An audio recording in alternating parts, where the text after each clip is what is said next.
की भाजप आणि त्यांचे मित्रपक्ष सोडून आम्ही कोणाची युती करायला तयार आहोत. भाजप आणि त्यांच्या मित्रपक्षांशी चर्चेसाठी आम्ही बसायला बिलकुल तयार नाही.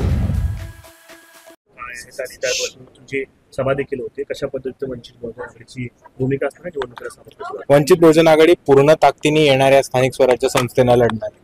बराचसा वेळेस असं होतं आणि खास करून पश्चिम महाराष्ट्र मधल्याच पत्रकार बांधवांनी आणि लोकांनी आरोप केलेला आहे की बरेचसे वेळेस पंचितमध्ये बाहेरची लोक येतात, तिकीट लढून घेऊन जातात. पण वंचित बहुजन आघाडी हा स्थानिक स्वराज्य संस्थांना पूर्ण ताकदीने आणि जोराने समोरनं जाणार आहे. कारण ही निवडणूक कार्यकर्त्यांची, पक्षाचे कार्यकर्ते आहेत, त्यांनाच तिकीटं मिळणार आहेत, त्यांनाच उमेदवारी मिळणार आहे आणि ताकदीने तेच लढणार आहेत. तर ह्याच पार्श्वभूमीवर पूर्ण ताकदीने वंचित बहुजन आघाडी कार्यकर्ते आणि आमचा वोटर बेस हा ताकदीने या इलेक्शनला सामोरा जातो. आणि त्याच पद्धतीने सोलापूरमध्ये सुद्धा, शहरामध्ये आणि सोलापूर ग्रामीणमध्ये होणाऱ्या स्थानिक स्वराज्य संस्था आम्ही पूर्ण ताकदीने लढतो. कोणासोबत जायचा विचार केला आहे की स्वतंत्रपणे पूर्ण? नाही, आता तरी आमची पॉलिसी आहे की भाजप आणि त्यांचे मित्रपक्ष सोडून आम्ही कोणाची युती करायला तयार आहोत. भाजप आणि त्यांच्या मित्रपक्षांशी चर्चेसाठी आम्ही बसायला बिलकुल तयार नाही.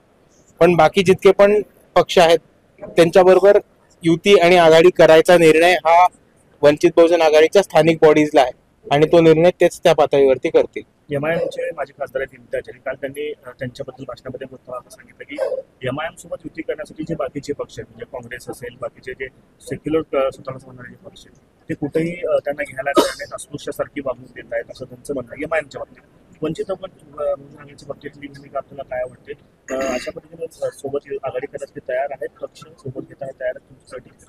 हे बघा, इम्तियाज जलील साहेबांचा काय अनुभव आला तो मला माहित नाही आणि त्यांचा तो पर्सनल त्यांचा अनुभव आहे, त्याच्यावरनं ते बोलत असतील, त्याच्यावरती तरी मी बोलणार नाही. पण वंचित बहुजन आघाडीनी जी या विधानसभेमध्ये पहिले लोकसभेमध्ये आणि खास करून विधानसभेमध्ये ताकद दाखवली, त्याच्यामुळे इतर पक्षांचा वंचितकडे याचा कल हा खूप मोठ्या प्रमाणात वाढलेला दिसतो. आम्ही लोकसभेमध्येच आम्ही लोकांना सांगितलं होतं की आम्ही इंडिया अलायन्स करू इच्छितो आणि भाजपला हरवण्यासाठी, संविधान वाचवण्यासाठी आम्ही इंडिया अलायन्सचा भाग बनायला इच्छितो. त्याच पद्धतीने वंचित बहुजन आघाडीचे फुंडकर सर, रेखाताई ठाकूर यांनी मुंबईला चर्चेमध्ये सुद्धा सहभाग घेतला होता. पण तिकडे पुढे महाविकास आघाडीनी किंवा इंडिया अलायन्सनी आमचा समावेश करून नाही घेतला. तरी लोकसभेला इंडिया अलायन्स पूर्ण ताकदीने लढली आणि त्यांना थोड्या प्रमाणात विजय मिळताना दिसला. पण त्याचा पूर्ण फटका हा विधानसभेला वंचितला न घेतल्याचा तुम्हाला इंडिया अलायन्सला किंवा महाविकास आघाडीला दिसताना बसलेला दिसतोय. एवढं की महाविकास आघाडीचे ऑलमोस्ट 99% सगळे ज्येष्ठ नेते हे पडले, घरी बसले आणि त्याच्यामुळे वंचित बद्दल यांची पॉलिसी खूप मोठ्या प्रमाणावरती आता बदलते.